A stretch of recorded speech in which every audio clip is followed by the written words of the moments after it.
ఇక ఇక్కడ యుద్ధ రంగంలో అతిలోకమైన శివ శౌర్యానికి చిన్నబుచ్చుకున్న జలంధరుడు పునః ఈశ్వరుణ్ణి సమ్మోహింపజేయదలిచి మాయాగౌరిని సృష్టించాడు. ఒక రథంపై కట్టివేయబడి నిశుంభాది నిశాచరుల చేత వధింపబడుతూ ఉన్న ఆ మాయాగౌరిని చూశాడు శివుడు. చూసి చూడగానే ఉద్విగ్న మానసుడైన ఉగ్రుడు తన పరాక్రమాన్ని కర్తవ్యాన్ని విస్మరించి ఉదాసీనుడై ఉండిపోయాడు. అదే అదనుగా జలంధరుడు ఆ పుంఖ శాణికాలైన 3 బాణాలను శివుని శిరస్సుపైన వక్షస్థలంపైన ఉదరమందున ప్రయోగించాడు. అయినా ఈ జంగమయ్యలో చలనం లేదు. అటువంటి సమయంలో అదంతా రాక్షస మాయగా బ్రహ్మదేవునిచే బోధింపబడిన వాడై కోలుకున్న ఆ పరమేశ్వరుడు జ్వాలామాలతి భీషణమైన రౌద్ర రూపాన్ని ధరించాడు. ఆ స్వరూపాన్ని చూసేందుకు సహితం శక్తి చాలక అనేక మంది రాక్షసులు పారిపోసాగారు. అలా పారిపోతున్న వారిలో ఉన్న అగ్ర నాయకులైన శుంభ నిశుంభులను చూసిన రుద్రుడు పారిపోతున్న వారంతా పార్వతి చేతిలో మరణించెదురుగాక అని శపించాడు. అది గమనించి జలంధరుడు బాణవర్షంతో అంధకారాన్ని కల్పించాడు. శివుడు తన తపోబలంతో ఆ చీకట్లను చీల్చివేశాడు. ఉడికిపోయిన జలంధరుడు పరిగాయుధంతో పరుగు పరుగున వచ్చి ఈశ్వరుని వాహనమైన ఎద్దును భయంకరంగా కొట్టాడు. ఆ దెబ్బకు నంది యుద్ధరంగం నుంచి పరుగు తీయసాగింది. దాన్ని మళ్లించడం సాంబశివుని కూడా సాధ్యం కాలేదు. ఎక్కడ్లేని కోపం వచ్చింది రుద్రుడికి. వెనువెంటనే సుదర్శన చక్రాన్ని ప్రయోగించాడు. భూమి ఆకాశాలను దహింపజేయగలిగినటువంటి వేగవంతమైన ఆ చక్రం చూపరులను భయభ్రాంతులను చేస్తూ వెళ్లి జలంధరుడి తల నరికి నేలపై పడవేసింది. అతని మొండెల్లోంచి వెలువడ్డ తేజస్సు ఈశ్వరునిలో లీనమైపోయింది.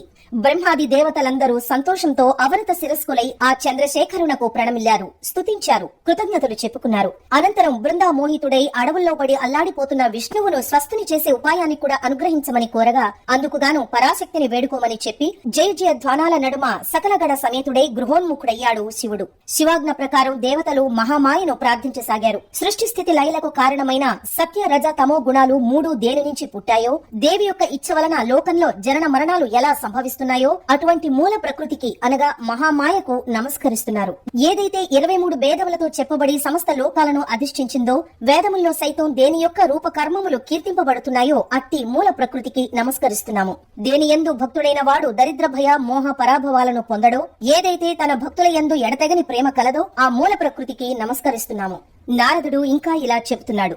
దేవతలచే గావింపబడిన ఈ మూల ప్రకృతి స్థానాన్ని ఎవరైతే ఏకాగ్ర చిత్తంతో త్రిసంఖ్యల్లో పఠిస్తారో వాళ్ళేనాడూ కూడా దారిద్ర్యాన్ని గాని, భయాన్ని గాని, మోహాన్ని గాని, దుఃఖాన్ని గాని, అవమానాన్ని గాని పొందరు. ఇక ప్రస్తుతంలోకి వద్దాం. ఆ విధంగా దేవతలు ప్రార్థన చేయగానే ఆకాశంలో జ్వాలాయుతమైన అద్భుత తేజస్సు ఒకటి పొడజూపి, ఓ దేవతలారా, త్రిగుణాల రీత్యా నేను త్రిమూర్తులను ధరించి ఉన్నాను. రజోగుణం వలన లక్ష్మిగాను, తమో గుణం వలన సరస్వతిగాను, సత్వగుణం వలన పార్వతిగాను వెలసిల్లుతున్నది నేనే కావున మీ వాంఛా పరిపూర్తికై ఆ లక్ష్మీ పార్వతీ సరస్వతులను ఆశ్రయింపుడు అని ఆదేశించి అంతర్ధానమైపోయింది. దేవతలు రమ ఉమా సరస్వతుల చెంతకు వెళ్లి తమ మనోగతాన్ని వెల్లడించారు. భక్త వత్సలైన ఆ తల్లులు ముగ్గురు వారికి కొన్ని బీజాలను ఇచ్చి విష్ణువు ఎక్కడైతే మోహవృతుడై ఉన్నాడో అక్కడి బీజాన్ని చలించండి అని చెప్పారు.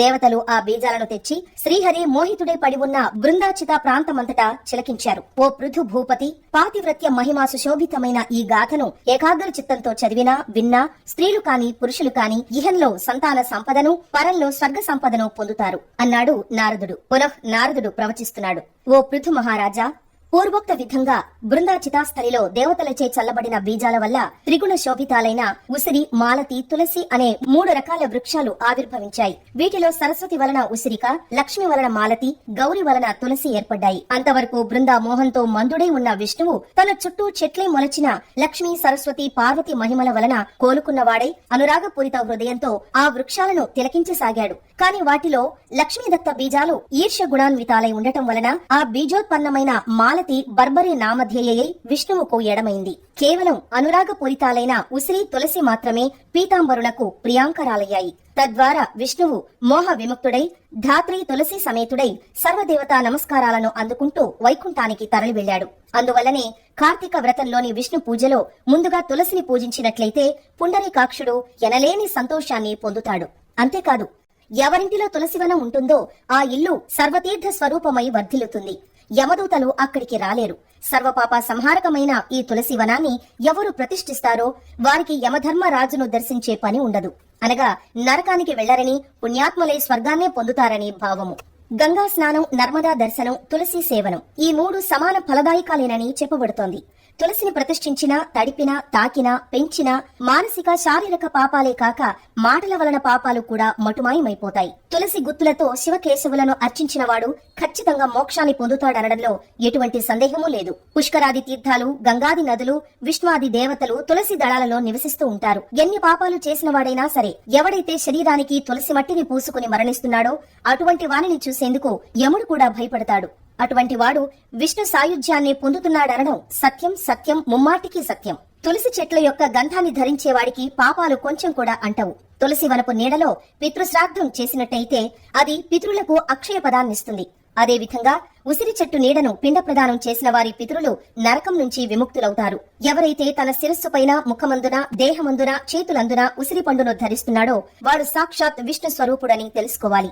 ఎవరి శరీరంపై ఉసిరిక ఫలము, తులసి, ద్వారకోద్భవమైన మృత్తిక ఉంటాయో నిస్సందేహంగా వారు జీవన్ముక్తులేనని తెలుసుకోవాలి. ఉసిరిక పండ్లను, తులసి దళాన్ని కలిపిన జలాలతో స్నానమాడిన వారికి తత్క్షణమే గంగా స్నాన ఫలం లభిస్తుంది. ఉసిరి పత్రితో కాని, ఫలాలతో కాని దేవతా పూజ చేసిన వారికి ముత్యాలతోనూ, మాణిక్యాలతోనూ, బంగారంతోనూ ఆరాధించిన ఫలం ప్రాప్తిస్తుంది. సూర్యుడు తులాగతుడైన కార్తీక మాసంలో చేయబడే యజ్ఞ యాగాదులు, తీర్థ సేవనలు విశేష ఫలితాలను ఇస్తాయి. సమస్త దేవతలు, మునులు కూడా ఈ కార్తీక మాసంలో ఉసిరిక చెట్టును ఆశ్రయించుకుని ఉంటారు. ఏ నెలలోనైనా సరే ఎవడైతే ద్వాదశి నాడు తులసి దళాలను, కార్తీకం 30 రోజుల్లోనూ ఉసిరిక పత్రిని కోస్తున్నాడో వాడు నింద్యాలైన నరకాలని పొందుతున్నాడు. కార్తీక మాసంలో ఎవరైతే ఉసిరి చెట్టు నీడన భోజనం చేస్తారో వారి యొక్క 1 సంవత్సరపు దోషం తొలగిపోతుంది.